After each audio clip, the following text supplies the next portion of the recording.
Okay, so before we get started on 10 details both new and old players might have missed in Battlefront 2, I want to show you guys this mobile game, Dragon City. You know the best part about this game? I can rename each and every dragon I own. Look here, this is my buddy, it's Over Anakin, and this is Jabba, and together they had a kid called High Ground. It's over, Anakin! And then it's Over Anakin and High Ground had a kid called Don't Try It.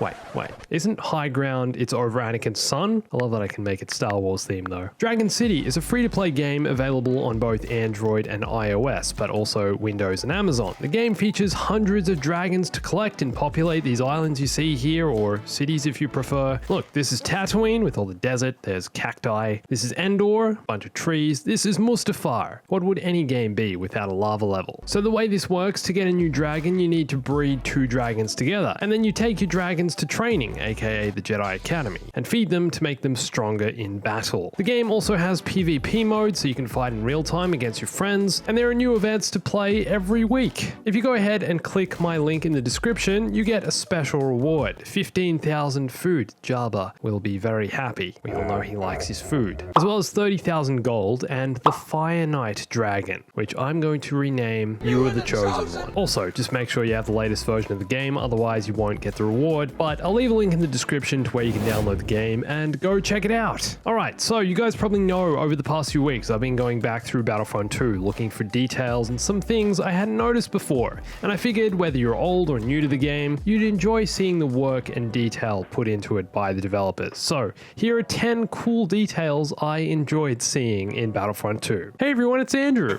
Okay, first up, I was taking a little stroll around Yavin IV in co-op. This is the same section of the map you can access in Galactic Assault, and decided to go take a look inside the Rebel base in the giant temple. First of all, being here while it's empty is pretty insane. I never realized just how big it was. The hangars are huge and filled with X-Wings and Y-Wings. You can look up to the ceiling. There's multiple levels. It's possibly one of the most real maps in Battlefront 2. Real in that it doesn't feel like a map in a shooter game. It feels like the real Yavin IV, the real location. Even more so when I walked past this. What? This room is in Battlefront 2? I've played this map, I'd say dozens of times, but never knew this map had the briefing room. The briefing room. This is of course where the Rebel pilots are briefed about their assault on the Death Star in A New Hope. There's a few pilot helmets sitting as little Easter eggs around the room, and this is a diagram of the exhaust port on the Death Star. Also, I tried translating the Aurebesh writing on the diagram here, and I think it says open trench. It's kind of hard to read though. And also, just outside this room are the table and other Rebel equipment that Princess Leia and the General watch the fight on, I guess. They watch the space battle from here and navigate and communicate and do all that stuff. That's here. Okay, next up. So you know how the Ewoks have the Wisties pouch? Probably my favorite throwable weapon in Battlefront 2. Forget about thermal detonators, ion grenades, thermal imploders. Ewoks are like, here, have a bag of glowing bugs. Well, a little detail you probably didn't notice is that after you throw the Wisties pouch, the Ewok's bag will briefly glow once it's ready to be thrown again after the ability cooldown. Take a look here. You just see that little glow. This is great for playing with the HUD off, but also something extra to look out for while you're playing as the Ewok Hunter. Very subtle visual indicator that your new bag of bugs are good to go. Do they go around collecting these things? How does it work? Okay, so the other day I was in the collection menu taking a look at a bunch of characters, and something about General Grievous had me a little confused. So you know how he has 4 lightsabers, right? Overly excessive in his lightsaber collecting. Well, I thought I'd take a look at these and figure out who they actually belong to. So this green one here belonged to Roran Korob, I think,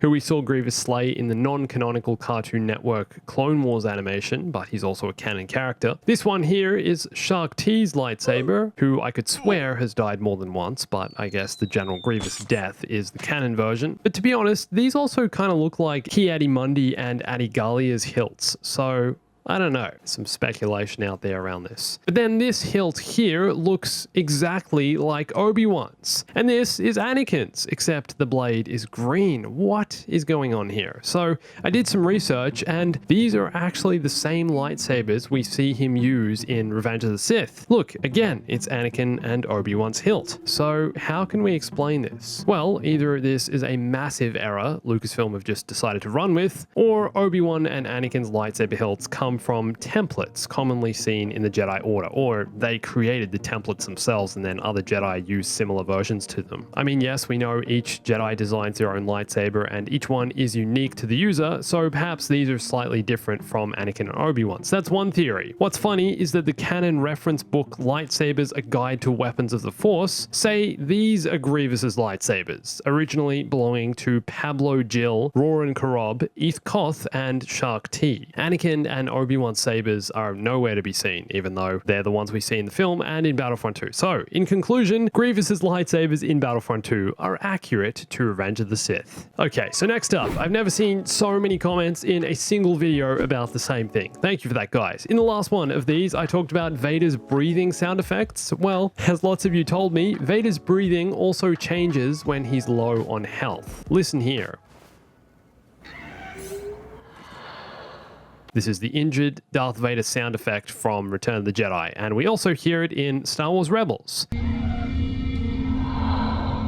A neat little detail for Vader that you might miss if you're not listening for it, but it's good to see Battlefront 2 being accurate with Vader's respiratory problems. Okay, now we're heading into Jabba's palace to take a look at a few hanging details on the wall. So this is the spot where Han Solo was hanging on the wall in carbonite, and either side of the carbonite hanging on the wall are two animal heads. Disgusting prizes, probably bought by Jabba in some underworld dealings. Who the heck knows? It's terrible that they're here, but anyway, this one is a Tauntaun, all the way from Hoth. Perhaps the same Tauntaun ridden by Han that smelled bad on the outside. And this one here took a bit of digging to figure out. This is a Jerba, a shaggy camel-like creature from Tatooine. And both these heads appear in Jabba's palace in Return of the Jedi. You can see them hanging on the wall in the exact same position in the background if you're quick and you look closely, or you pause the video, pause the movie on your VCR player. That's where I first saw these, the old VHS tapes.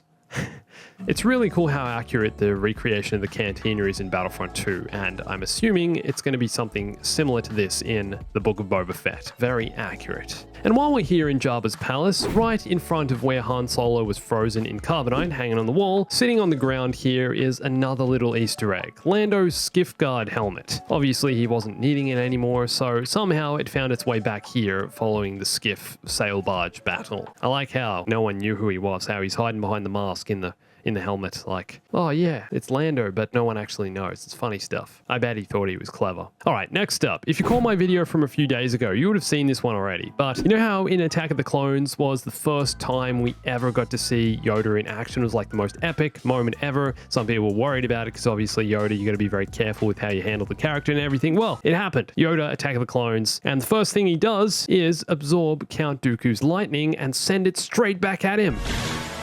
Amazing stuff. He can deflect Force lightning. Well, you can also actually do this in Battlefront 2. If you're blocking with Yoda and Count Dooku fires his lightning at you, Yoda will absorb the lightning, and all you need to do is press Yoda's Force push button and he sends it straight back, or can even redirect it towards another enemy. Now, I'm pretty sure Yoda can also do this with Palpatine, although I think it works a little differently, just doesn't seem as direct, but there's some definite lightning being sent back with Force push. It seems really rare you actually get to use this ability in Battlefront 2. I don't think I've ever seen it happen in a public match. The only time I ever saw it was when I asked a bunch of my friends to help me make it work. But what a crazy small detail. Battlefront 2 has several of these small, rare mechanics that were put into the game only to occur in very specific situations. And I love that detail like that. What an authentic experience. Okay, next up, we're heading to Felucia. And lots of you have probably seen the green force field fence towards the Separatist spawn. This is a reference to the fence used in the Clone Wars episode to help stop pirates from raiding the Felucian village. But what you might not have noticed is that if you walk over to this spot here, there's actually a button you can use to turn the fence off, which is awesome, especially because turning the fence off doesn't really do much from a strategical point of view. This is towards the back of the map, and at no point while playing on Felucia have I thought, man, I wish I could turn the fence off to get through this section faster, or anything like that. You don't even really need to come back here if you're following the objective. So the fact it's here is